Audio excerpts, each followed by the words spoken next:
What's going on, U.S. history students? This is Mr. Tomei.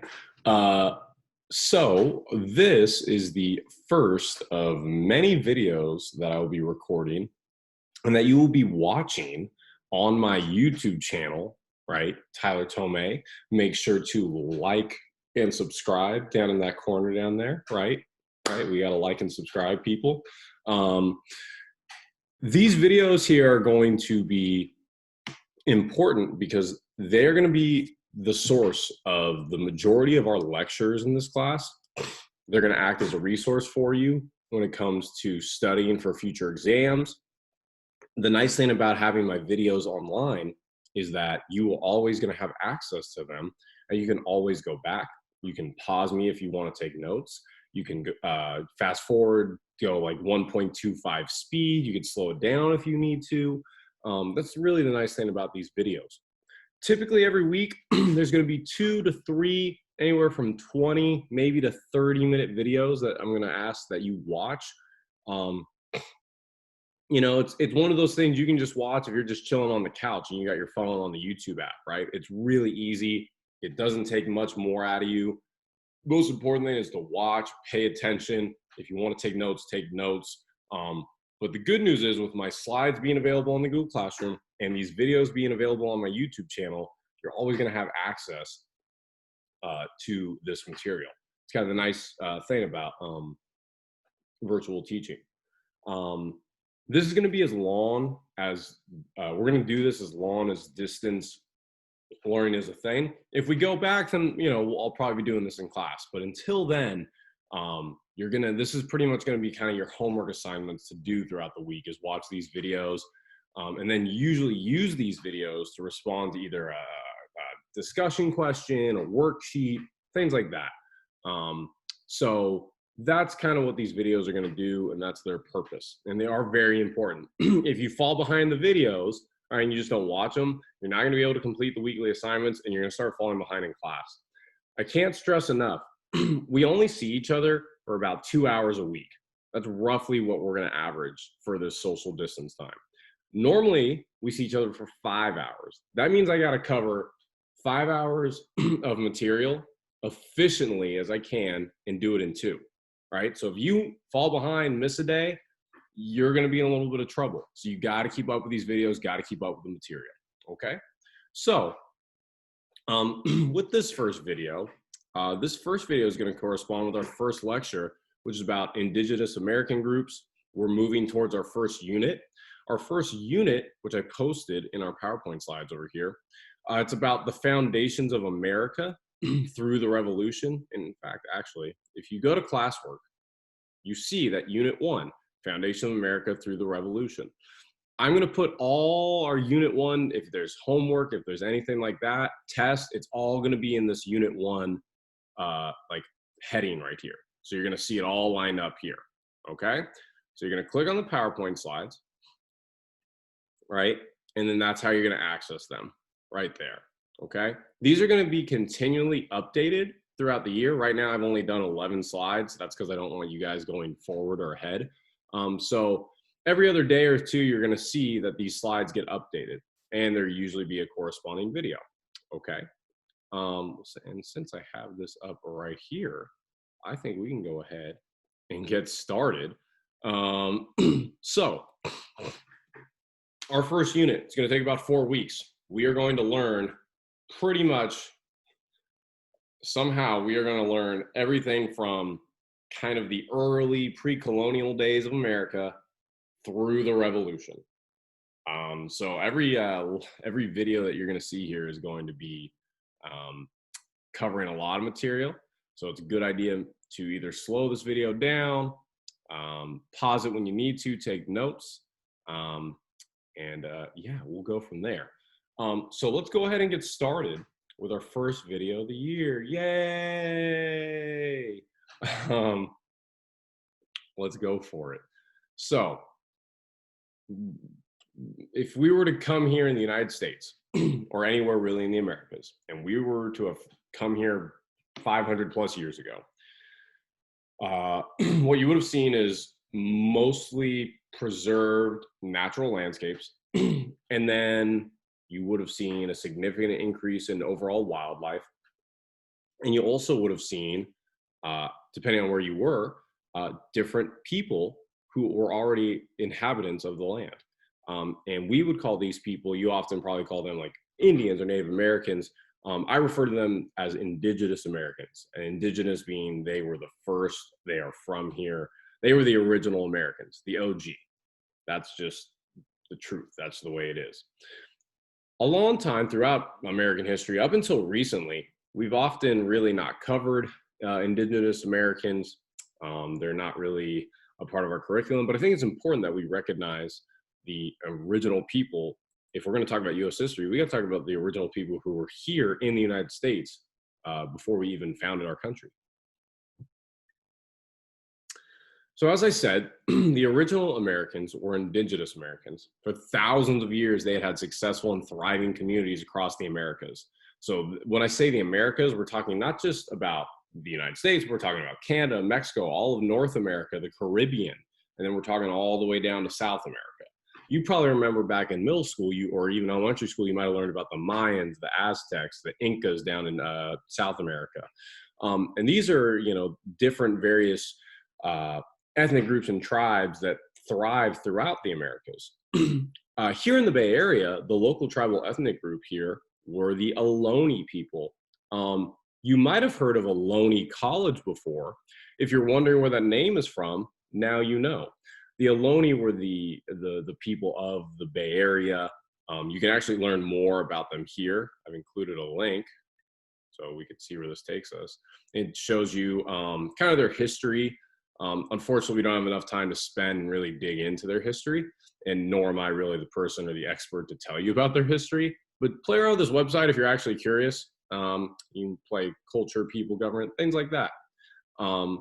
And so, yeah, if you're ever wondering where the name Ohlone College comes from, it's to recognize the original people that were from here. Right, and you've probably seen the stereotypical, American Indian with the headdress. That wasn't always common, but that's oftentimes what we think about, right, for American Indians. And then this is just a map of like different groups, different smaller tribes that they had and different names. Again, I'm not the expert, but I just know just enough to kind of give you what you need. But everything soon changed when Columbus arrived, kind of like an Avatar. Everything changed when the Fire Nation attacked. Pretty similar. So you probably heard of this guy, Christopher Columbus. In 1492, he sailed the ocean blue, right? You might have learned that rhyme as a kid. I don't know. I mean, that's what we did back in the 90s when things were not PC. So Christopher Columbus was an Italian dude. He worked for the Spanish. The Spanish were like, hey, yo, Columbus, go find India. And he's like, cool. And I'm just going to set sail, because back in those days, people still thought like the earth was flat and stuff, and people just weren't the best navigators. So he just kept sailing, and he thought he discovered India, but he didn't. He actually discovered not even discovered, he landed in the Americas, and he landed in what we now know as the Bahamas. So we're here in the Bay Area, and I have to do this. I'm in the building and I'm feeling myself. Sorry, I had to do that for the one time. Shout out the hyphy movement, RIP. So we're here in the Bay Area. The Bahamas, you probably heard about it like the vacation spot. It's way off the coast of Florida here. Down here, this is the Bahamas. It's a bunch of small little islands. The most famous people you would know there is, if you watch basketball, Buddy Hield, DeAndre Ayton. DeAndre Ayton plays for the Suns. Buddy Hield plays for the Kings. I believe they were born in the Bahamas and then came to the Americas, or came to the United States, excuse me. So yeah, it's, tropical warm weather. But if we look, I think a lot of times we get confused and we think, Columbus landed somewhere up here. He actually landed in warm tropical weather down here in the Bahamas. If we go back to the slides, this arrival of Columbus would never be the same for the indigenous. Life would never be the same for the Indigenous Americans. Soon, millions of Europeans would follow Columbus and come over, and they would do so in search of land resources, a new way of life. And this would all come at a cost to the indigenous groups of Americans here. So this is kind of, if you were to just search like Columbus discovers America, this is what you'd find. And there's a big misconception. We used to learn that Columbus discovered America. That's what I was taught, in my history classes. But that's not really what happened. You can't discover a land if people are already there. So Columbus just landed on a place where there were already people living and thriving and doing fine. And again, as I mentioned, he was looking for India. That's why we often referred to the American Indians as Indians, because that's what they were called for hundreds of years, right? Because Columbus didn't realize he hadn't landed in India. He had landed in the Bahamas and the Americas, but the name stuck. So that's why they're referred to as Indians as well. The Caribbean, for example, is known as the West Indies, because there's India, which is to the east of Europe, and then the Caribbean is the West Indies. A little bit of history for you there. But ultimately, what this leads to, as Europeans come over, is the genocide of Indigenous Americans. Inevitably, the Europeans and Indigenous Americans, they're going to have conflict. The Europeans wanted land, the Europeans wanted resources, and they wanted the same land and resources that were already occupied or being used by the indigenous people. And so obviously, it'd be like someone coming to your house and then just taking over your bed, eating all your food. You're not going to be okay with that because you work for that, or that's what you've earned and it's your place. And that's how a lot of the indigenous people felt at the time. But the downside is the Europeans had superior weaponry, and as they explored the Americas, they brought destruction pretty much everywhere they went, and they would often encounter indigenous groups, sometimes massacring, slaughtering them on sight out of fear, but mostly to control land or control resources. And this went on for hundreds of years. The Europeans also knew that the indigenous groups had little to no immunity against certain diseases, most infamously smallpox. And they waged biological warfare against the indigenous Americans. They actually knew what they were doing. They knew that the indigenous people did not have the immunity in their group, right? Because they had never really encountered Europeans before. And Europeans had been living with this disease for a long time, so they had a lot more immunity and expertise about it. And so they waged biological warfare. And so this is just a variety of pictures that depict kind of the genocide of the Indian American people, or the Indigenous American people. So you see soldiers unloading against indigenous peoples.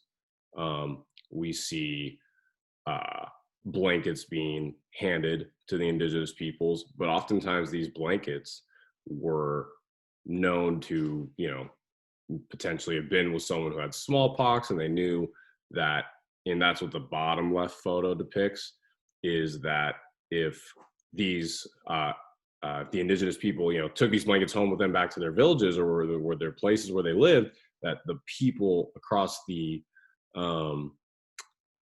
village, across the community would get sick and the infection would spread. And this caused death after death after death.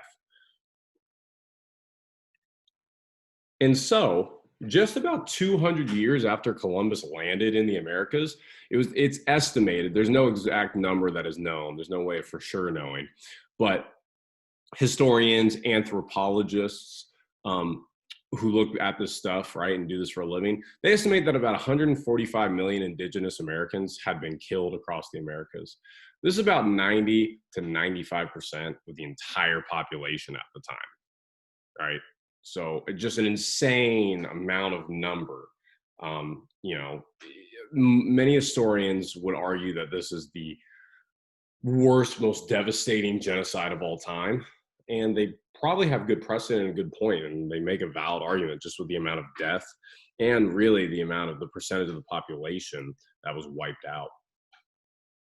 The surviving indigenous Americans would only face worse times to come. And we're going to go back and kind of look at this, and it'll become evident later in this year as well.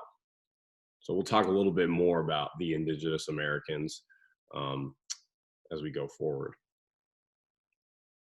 Sometimes you might see protests. The common thing is like, this is stolen land. That's a very common, like a battle cry, or like the protesting march or chant that they would, a lot of indigenous groups march for. And so, as we're going to learn throughout this year, and unfortunately, because the way COVID is messing with us, we're not going to have enough time to really dive into it the way I want to, but you're going to understand at a very basic level that Indigenous American groups have been, screwed over just for the past 500 plus years, ever since Columbus arrived here. And even to this day, I mean, they're still not well represented. There's a lot of issues in Indigenous American communities, especially when it comes to health. A lot of that boils down to the support that the United States government doesn't give them. And we'll talk more about that as we go forward. But let's kind of wrap up this first video. So here's the legacy of Columbus, and here's the legacy of these times. Previously, American history celebrated Columbus. When I was a kid, we used to have a day off. It was called Columbus Day. It would usually be like in October, or first week in October, I think, was Columbus Day. It's been so long now that we haven't done it, I don't remember. But yeah, we used to have a day off to honor Columbus. And there are statues around the country, everywhere you go, hundreds, thousands probably even, I would imagine. However, this has changed. And you've probably heard recently on the news, some statues have been removed, beheaded. This picture right here depicts a statue of Columbus with red paint to be symbolic of blood, and it says, "Stop celebrating genocide."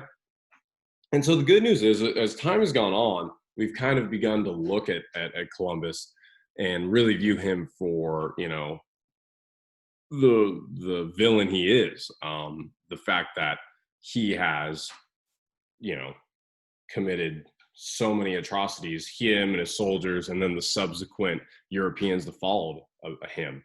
That's actually going to be your first assignment, is to give a reaction to a reading about like what Columbus and his soldiers did. It's sad, graphic, but we need to understand it and learn it in our history class. And then here, we're talking about current Indigenous American issues. A lot of this has been actually spurred on following the death of George Floyd, the murder of George Floyd, and the protests that have followed. A lot of people have begun to really look into Indigenous American issues. So we've seen this toppling of Columbus statues, the moving away from racist mascots and names for schools and pro sport teams, and a general just increase in Indigenous American issues and studies. So probably you heard about, this was maybe a month ago or so, the formerly known as the Washington Redskins, right? Which is a slang term. It's a derogatory term. And they've been that way for years and years and years. At one point, the owner said, you can quote me, we are never going to change the name. That was only a couple of years ago. But fortunately, enough public opinion changed towards the attitude towards the name. And really what forced the owner's hand to change the name was that all the big endorsers like Nike, some other like athletic brands, FedEx, a lot of different companies said, we're not going to associate ourselves with you. We're not going to give you any more money. And so that forced the owner's hand. They had to change the name. So now they're known as the Washington Football Team. And they completely got rid of the logo. We also see, for those who watch baseball, the Cleveland Indians, who are still called the Indians. They used to have that mascot right there on the left, where he's like X'd out. That was known as like the Chief Wahoo logo. And again, Indigenous Americans and American Indians have often been like referred to as like for their red skin. And so, this is kind of a racist caricature of an American Indian. And that was on their baseball cap forever. you know, up until 5-6 years ago, I think is when they changed. No, it wasn't even that long ago. I think it was only 2 or 3 years ago when they changed the cap. And now they just rock the C for Cleveland. So we're seeing now in 2020, we're beginning to try and right the wrongs that we've committed for hundreds of years, but we still have a long way to go. And these are just a few of the hundreds of issues that surround the Indigenous American groups. And so, yeah, I just wanted to make sure we spent a day recognizing the original Americans of this country, trying to give you an idea of what happened to them as in as short as most efficient time as I can. And you could spend a lot more time on this. But this just gives us the foundation to move forward. But it's important that we recognize the original people of this country. Okay, so I'm going to go ahead and stop sharing my screen. And awesome. Well, pretty good for the first day, I think. Make sure you are liking and subscribing. Okay, we like and subscribe to my account and YouTube videos. That way you don't miss anything for these videos. If you have any questions, comments, or concerns, let me know. And I will see you either in class or in the next video. Tome out.